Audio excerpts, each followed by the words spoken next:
All right. Hello, hello. Welcome to my Lunch and Learn, where each and every week we explore topics to help you elevate your mindset, be at your best, and radically expand your life and business. Now, today's topic is really, really special because in our very busy, fast paced lives, we've got cell phones, all kinds of devices coming at us from left, right, and center. We are stimulated all over the place, and we rarely take the time to pause. That leads to clouded judgment, clouded clarity, and it's so much more taxing than we realize. In fact, nearly 28% of people say that they suffer from brain fog on a regular basis. Now, most solutions focus on sleep, diet, supplements, and yes, yes, yes, those absolutely matter. However, there is a deeper layer that often gets overlooked. And so, if you've ever walked into a room and forgotten why, or maybe you've read the exact same sentence 3 times and not processed it. Maybe you've started tasks and not finished them, or even felt like your brain is just underwater or being squeezed.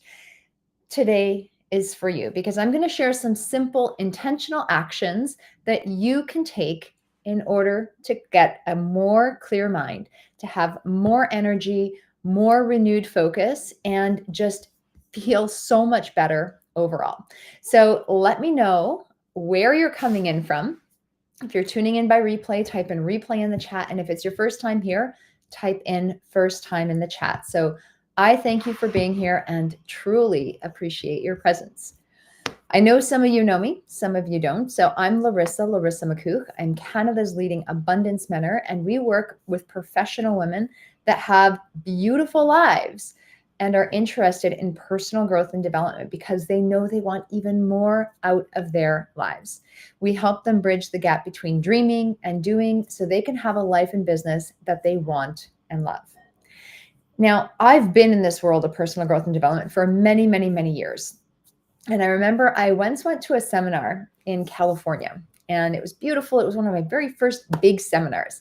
And there were several speakers there. One of the things that they said, and several speakers said this, so it really left an impression on me. I was young. I didn't know the difference between right and left, up and down. I was very, very new to this entire way of thinking, productivity, and success.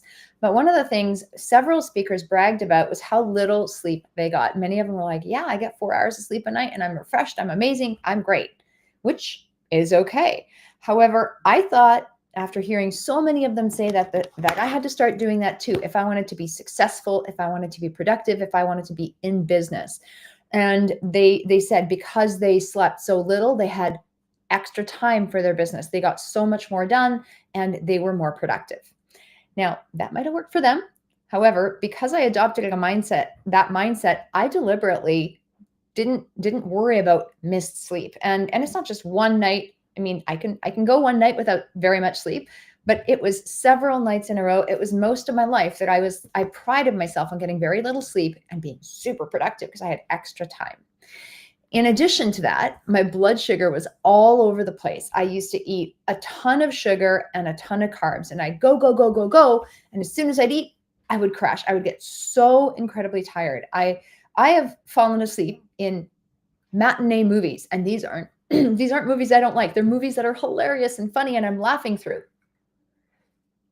And I fall asleep at because they're after lunch.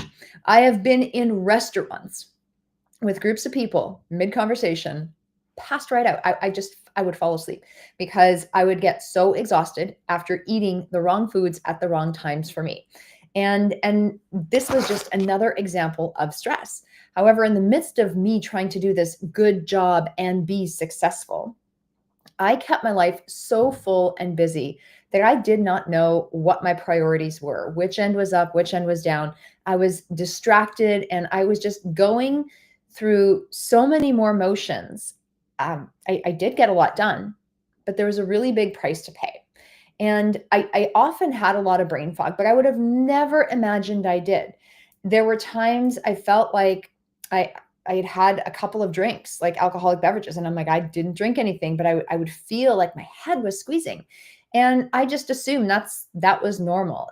I just assumed it was overthinking. I didn't know what it was. However, when I made some changes in my life and I didn't have this brain fog and I finally got clear-headed for the first time in my life, it was revolutionary because I had no idea what was happening and I didn't know it was even possible to feel that good. So, what is brain fog? Brain fog is a state of mental fatigue that is marked by forgetfulness, difficulty concentrating, lack of clarity, low energy.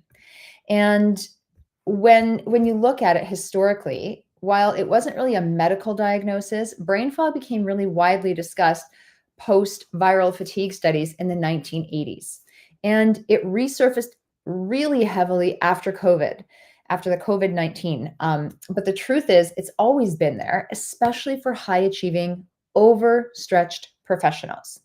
So I'm going to cover a few things that you may not have considered. So let's look at the usual suspects, the physical causes. When you look at the internet tells us to get more sleep, to eat brain boosting foods like leafy greens and omega-3s, to take supplements like B12, magnesium, adaptogens, and to move your body. Those are valid. You've got to do those things. Absolutely, no question about it. But here's the thing, even when you're doing everything right physically, you can still feel foggy because brain fog isn't just physical. There's also a mental, emotional, spiritual, and environmental component as well. And this is what most people miss. So I'm not going to cover all the brain foods to eat and the concrete physical health ways of addressing brain fog. You can go Google that. We can do another talk on that. But today, I want to look at the stuff that's below the surface that often leads to this as well. So let's take a look at mental clutter. Mental clutter is almost like having too many tabs open. So think of your brain like a browser. When you have 37,000 tabs open, things start to lag and your computer starts to spin and spin and spin and spin and spin, and you lose your patience because it doesn't have the capacity, it doesn't have the horsepower to keep going. What causes this mental clutter are things like overwhelm from way too many distractions, lack of clarity or direction, no system for managing tasks. And these are very simple things that you can address one at a time. You can address them all. However, they have an accumulation effect. And when you add these in your life, you can't see the forest through the trees. You start to slow down and your system starts to chug. So what can you do about this? Well, first, perhaps do a weekly brain dump. Get things out of your head onto paper, get organized, clean your open loops. If you've got too many unmade decisions, make the decisions or clear them off your list. Okay? So get things out of your head onto paper and actually finish things. That will be absolutely huge. And prioritizing those things that you commit to is absolutely critical to reduce the overwhelm. So making sure to choose your priorities and look at what matters today, what matters this week, what matters this month, and choose up to 3 priorities and really, really stick to them. Don't try to do everything all at once. You can also use systems like time blocking to reduce mental task switching. So when you have 20 things on your to-do list, you do one over here, one over there, one over here, one over here, one over here, one over here, and it gets exhausting bouncing around. But if you have 4 tasks in this arena, 4 tasks in this arena, 4 tasks over here, 2 tasks over here, combine those things that require the same type of thinking space, the same type of activity, and you won't have to mentally switch as much. It will feel so much better. And one of the things I often do with clients, right? We will do calendar audits with clients, and this is not sexy until you've done it. Okay, you might be like, oh, who cares about a calendar audit? We will take our clients in our abundance focus system, and they will send me a picture of their calendar for 2 weeks, and we look at it, we talk about it, and sometimes they have all the information they need just by looking at a snapshot and making better decisions. Other times I'll actually have them track every 15-minute segment throughout the day for a 2 to 4 week period of time. And what happens is by tracking, they're more aware of their activity, but then they also have data where they can really see how they're spending their time, where they're switching, where their inefficiencies are. And we really look at their calendar to make sure It's lined up in alignment with their values, with their goals, with their entire life. And so often you might have some priorities, but they're not in alignment. And because you're mismatched, you've got additional stress because you're not living your life based on what's actually important to you. So super relieving when we work on this with clients, because it creates white space, and they walk away clear, knowing what they need to do, where they need to do it, and why they're actually doing it.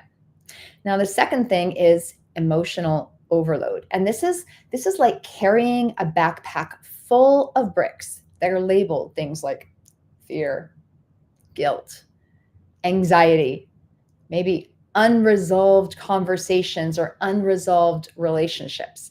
And so all of this emotional baggage is like you're carrying it around with you. And the more you accumulate, the heavier and heavier it gets. There's a scene in the movie The Parent Trap where I think the teenage twin girls, they get their parents together, and there's like this other fiance of the dad, and they stick bricks or rocks in her backpack as they go on a hiking trip, and she's struggling up the hill and wondering why it's so hard, but she's carrying rocks. And it's the exact same thing. As you keep going and more and more and more rocks are put in your backpack, it gets heavy. So what causes this? How do these emotions get accumulated in your world? Well, you repress them, you ignore them, you don't even acknowledge that you are an emotional being. You have emotions, you don't pay attention to them. And it's often easier when you're busy, when you're successful, when you're in this world of productivity and trying to be effective.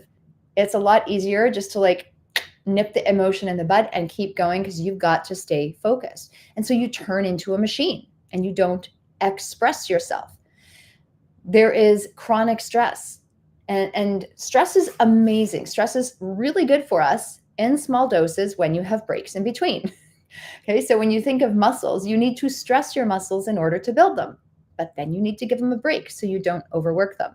And we rarely give ourselves the ability to have that stress and give it a rest. And so it accumulates and it takes a toll on us. And even lack of emotional release, right? When you repress the emotions, when you have all the stress, you bottle it up and you don't let it out. And so what happens? It stays in your body, in your energy field as dis-ease.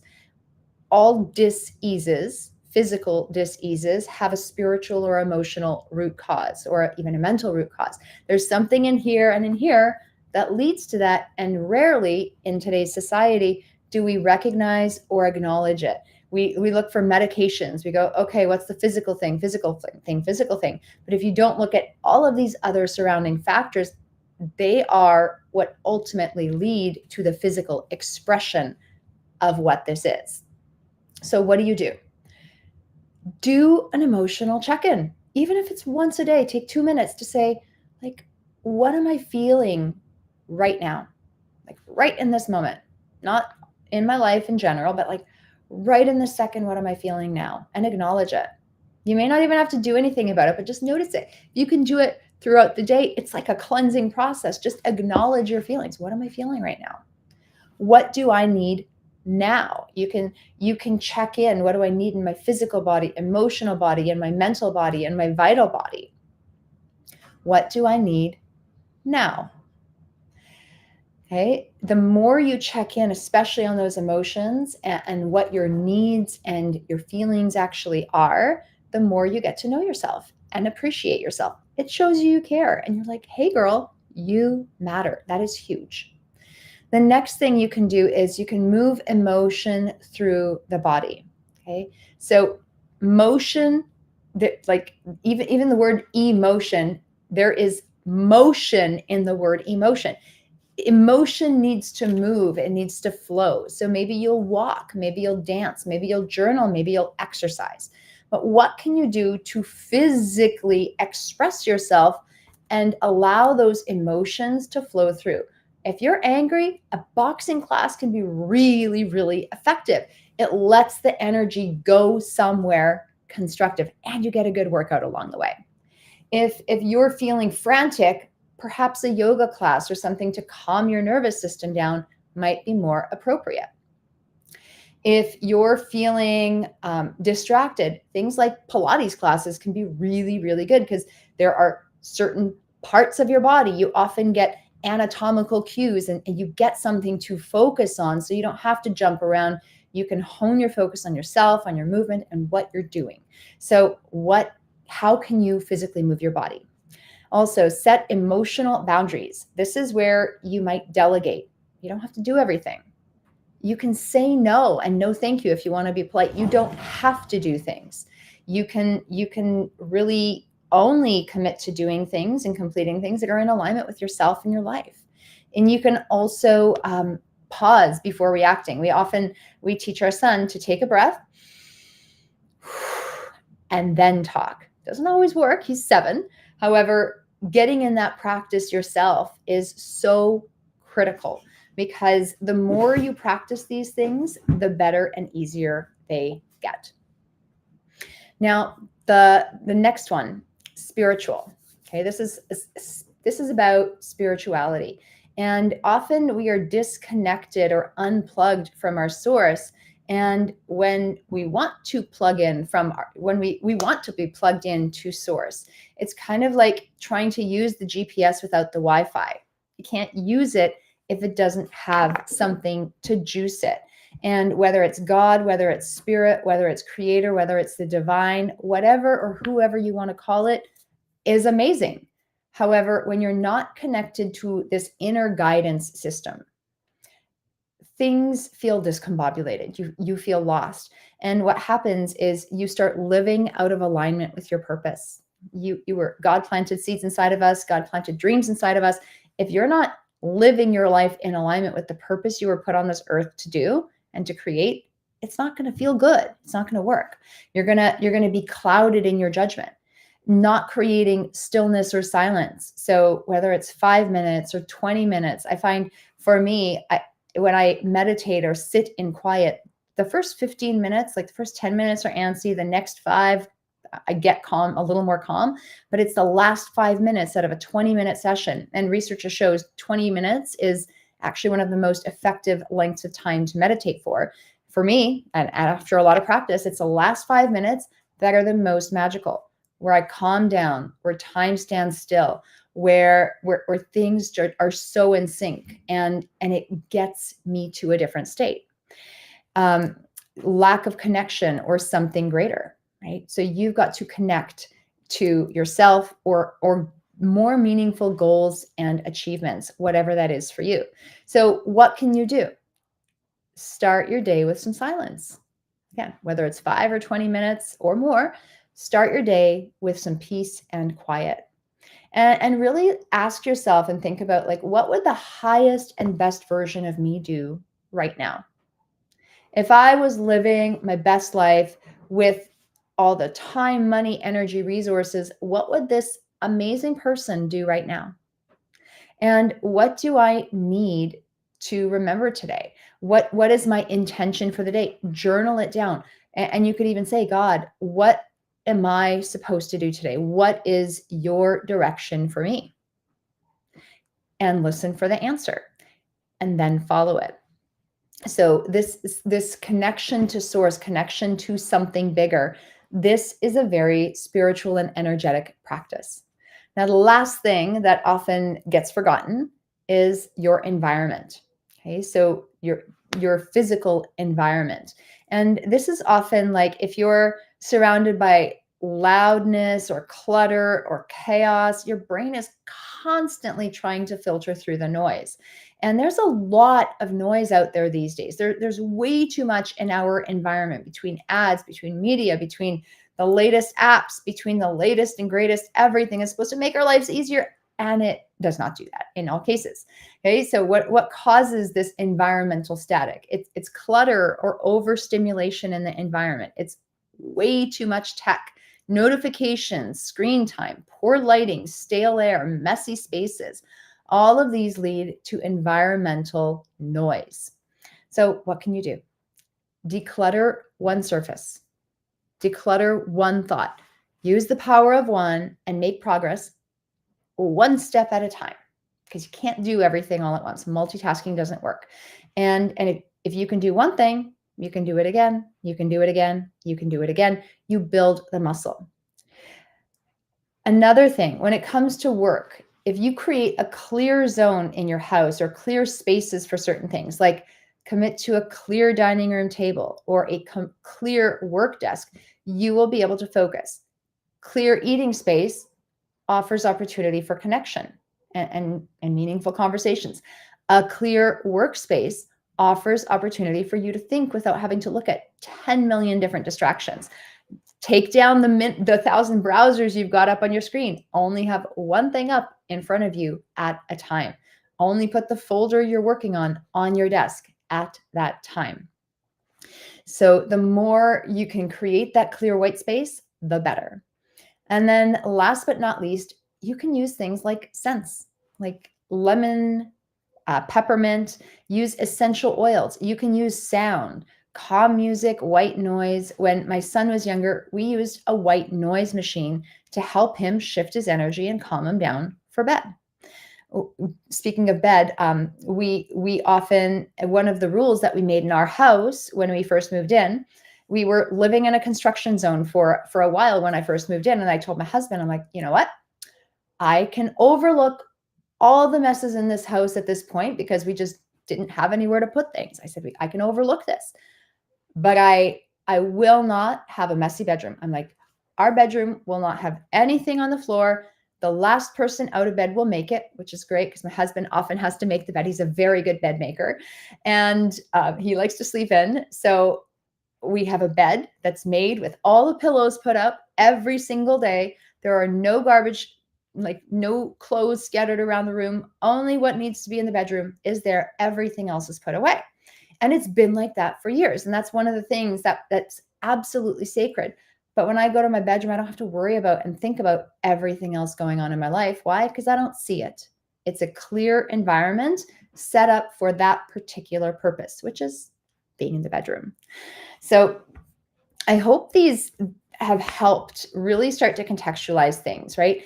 Clearing not just the physical causes that lead to brain fog, however, the mental clutter, the emotional overload, the spiritual disconnection, and this environmental static. So when you start looking at yourself as a holistic shift, like a holistic being, true clarity doesn't come from one solution. It is the synergy of so many small shifts across every single layer of your life. So where do you start? Whether it's mental, emotional, spiritual, environmental, physical, it doesn't matter. Pick something and start it. Because when you actually make progress, you will start to move in that direction. You're going to be more aligned, more focused, more energized. And yes, get to it all, but start with the first step. The power of one. Take some time each and every day. One of the things we do in our morning calls is we do a mindset routine to create some white space, to give ourselves time to calm down, to focus on our breath, to really look at our priorities and rank them. And we do this every single morning in my community with my clients. It is so incredibly powerful. We in fact, we just completed an event, the Morning Magic Challenge, where we invited people to an open house in our community to share in this experience. And one of the pieces of feedback we had from so many participants is, I got a lot of brain fog. Like, I'd love to do so much, but I don't have the brain cells to add another thing to my plate. And so we wanted to address this topic to really help you make sure that you have the tools and resources to move forward and pick and choose whatever resonates most for you, because you want to keep this simple, powerful, and repeatable. When you keep coming back to these simple concepts, connecting your mind, your body, your spirit, your environment, your physical self, right, and your emotional self, then the fog will always lift if you slow down long enough to notice what's clouding your vision. Like, it's all about calming down so you can speed up. So if this is resonating with you and you're like, okay, I've got some homework to do. You might want to go back and listen to this video again and take extra notes, unless you got to pause it. And I want you to take action now. I want to know what actions you're actually going to take to clear your brain fog in the physical, emotional, spiritual, mental realms, in any realm, any of the ones that I talked about. What area do you need to put the most attention right now? And what specific action are you going to do? If you want to get added to the wait list for the Morning Magic Challenge, then drop in magic in the chat below, and we'll make sure to show you how you can access the wait list for this powerful, powerful event. And we hope this has been absolutely helpful. We will see you again next week with another powerful topic. So bye for now. I'll see you again soon.